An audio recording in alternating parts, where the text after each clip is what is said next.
वंचितला 4 ऐवजी 5 जागांचा प्रस्ताव महाविकास आघाडी वेट अँड वॉचच्या भूमिकेत तर भिवंडी, सांगली, जालना जागांचा तिढा सुटला। महाविकास आघाडीचं जागा वाटप आज जाहीर होण्याची शक्यता, वंचितच्या सहभागासंदर्भात देखील ठोस निर्णय होण्याची शक्यता। बारामती संदर्भातला सस्पेन्स राहू द्या, बारामतीबाबतच्या तुमच्या मनात जे नाव असेल तेच असेल, अजित पवारांचं मिश्किल उत्तर। महायुतीचं जागा वाटप 28 मार्चला जाहीर होणार, तर महायुती कुठलेही गैरसमज नाही, उपमुख्यमंत्री अजित पवारांची माहिती।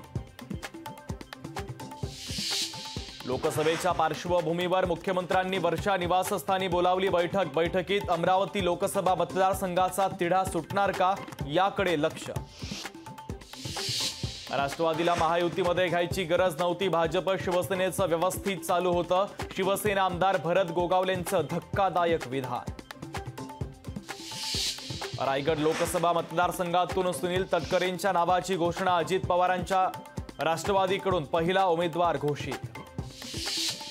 राष्ट्रवादीचा लोकसभेच्या 7 जागांवर दावा कायम, शिरूर, रायगड, परभणीसह नाशिकवरही राष्ट्रवादीचा दावा, तिन्ही पक्षांसोबतच्या चर्चेनंतर पुढचा निर्णय होणार, अमोल मिटकरींची माहिती।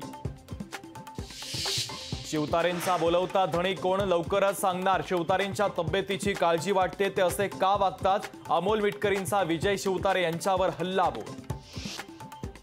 शिवाजीराव आढळराव पाटलांचा आज राष्ट्रवादीमध्ये प्रवेश, पक्षप्रवेशाच्या वेळीच लोकसभेची उमेदवारी जाहीर होण्याची शक्यता।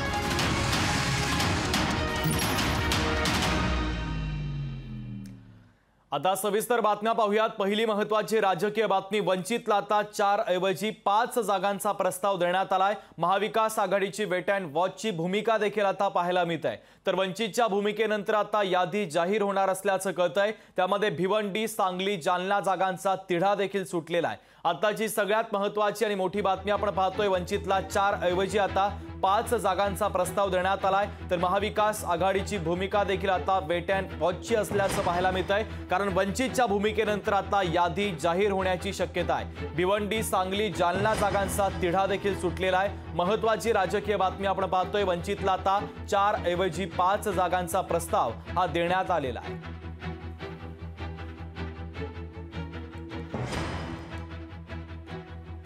तर वंचितला 4 ऐवजी 5 जागांचा प्रस्ताव देण्यात आलेला आहे। स्वप्नील अरविंद केजरीवालांच्या याचिकेवर उद्या सुनावणी, दिल्ली उच्च न्यायालयात होणार महत्त्वाची सुनावणी।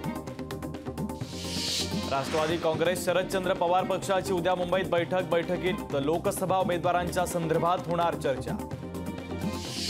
परभणीची जागा मित्रपक्षाला दिल्यास पराभवाची भीती, आमदार बबनराव लोणीकरांचं भाजप श्रेष्ठींना आवाहन। नागपूर हे काँग्रेसच्या विचारांचं शहर, विचारांच्या लढाईमध्ये महाविकास आघाडीचा विजय होणार, काँग्रेस प्रदेश अध्यक्ष नाना पटोलेंची प्रतिक्रिया।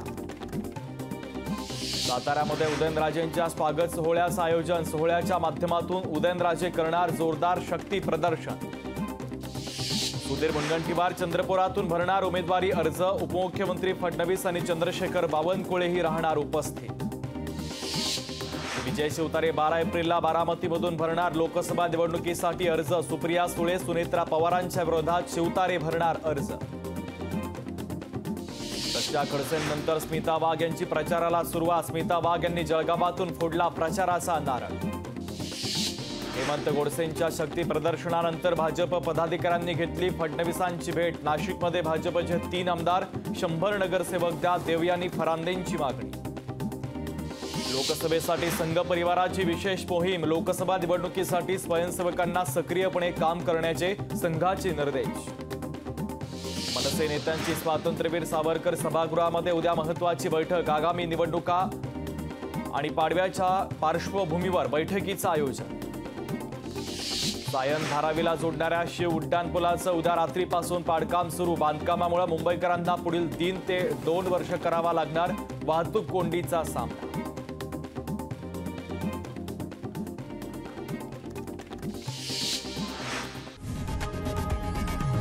लोकशाही मराठी ऐका, पहा, जागरूक रहा।